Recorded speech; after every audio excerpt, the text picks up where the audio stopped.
बिहार चुनाव से पहले बिहार में खेला शुरू। चिराग पासवान पीके से बढ़ा रहे हैं दोस्ती। आखिर क्यों नीतीश कुमार को बर्बाद करना चाहते हैं? नीतीश से दुश्मनी लेकर मोदी शाह को क्यों नाराज कर रहे हैं? चिराग पासवान के अंदर क्या चल रहा है?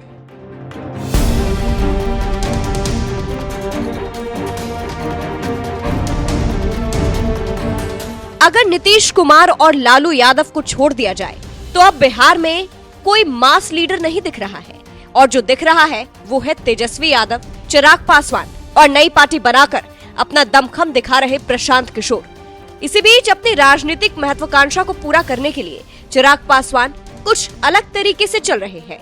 खबरों की माने तो चिराग पासवान पीके से गलबहिया कर रहे हैं और 2030 की तैयारी में जुटे हैं। इसी को लेकर राजनीतिक विश्लेषक कह रहे हैं कि आखिर आगे बिहार की राजनीति कैसे चलेगी और क्या होगा बिहार का भविष्य।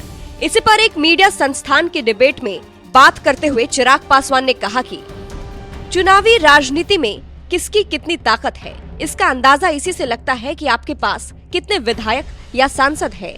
राजनीतिक स्तर पर और चुनावी रण क्षेत्र में अभी भी उनको प्रूफ करना है।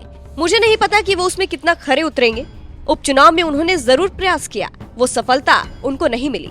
प्रशांत जी मेरे पुराने मित्र हैं, इतना मैं जरूर मानता हूँ कि वो भी एक नई सोच के साथ बिहार को एक बदलाव की दिशा में लेकर जाना चाहते हैं, जिसका मैं जरूर सम्मान करता हूँ। भविष्य के गर्भ में उनके लिए क्या है क्या नहीं ये मुझे नहीं पता, लेकिन ये जरूर है कि वो एक नई सोच के साथ आए हैं। कम से कम वो जात पात धर्म मजहब से उठकर कोई सामने आता है तो उसका स्वागत किया जाना चाहिए। तो आप समझ सकते हैं कि कैसे प्रशांत को लेकर चिराग ने भविष्य को लेकर अपनी बात रखी और क्यों। बस इसी बात से कहा जा रहा है कि अब मोदी के हनुमान एनडीए से जाने वाले हैं और नीतीश को सबक सिखाने के लिए पीके से हाथ मिला रहे हैं। जानकारी देते चले कि पिछले 10 साल की राजनीति अगर देखी जाए तो चिराग पासवान हमेशा मोदी के प्रति वफादार रहे हैं। यही वजह है कि 2020 के बिहार विधानसभा चुनाव में एनडीए से अलग होने के बाद भी चिराग ने खुद को नरेंद्र मोदी का हनुमान बता दिया था। मोदी के हनुमान वाले बयान पर उनसे सवाल पूछा गया तो पहली बार ऐसा लगा कि वो इससे बाहर निकलना चाहते हैं। जब मैं 2020 का बिहार विधानसभा चुनाव में अकेले लड़ा था, मतभेद की वजह से मैंने जेडीयू के सामने अपने उम्मीदवार उतारे थे। हालांकि बीजेपी का मैं समर्थन कर रहा था। उस वक्त कहा गया था कि मैं प्रधानमंत्री की तस्वीर का इस्तेमाल कहीं भी प्रचार में नहीं कर सकता हूँ। जब 2-3 बार यही बात पूछी गई तब भी मैंने कहा था हम मोदी के खिलाफ नहीं है।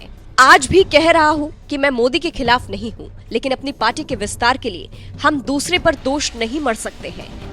जानकारों और पटना की राजनीति की एबीसीडी जानने वालों की माने तो बिहार की मौजूदा राजनीति नीतीश कुमार पर टिकी है। जब राजनीति से नीतीश रिटायर होंगे तो कौन उस जगह को भरेगा, इसी की तैयारी चिराग कर रहे हैं। जानकार कह रहे हैं कि अगर नीतीश हटे तो उस स्पेस को कौन भरेगा, और अगर अभी से तैयार नहीं करेंगे तो कब से करेंगे। इसलिए चिराग प्रशांत किशोर के साथ दोस्ती बना रहे हैं और अपनी पार्टी का भविष्य देख रहे हैं। देखना होगा कि आगे क्या होता है और चिराग की कितनी रणनीति सफल होती है, देखना दिलचस्प होगा।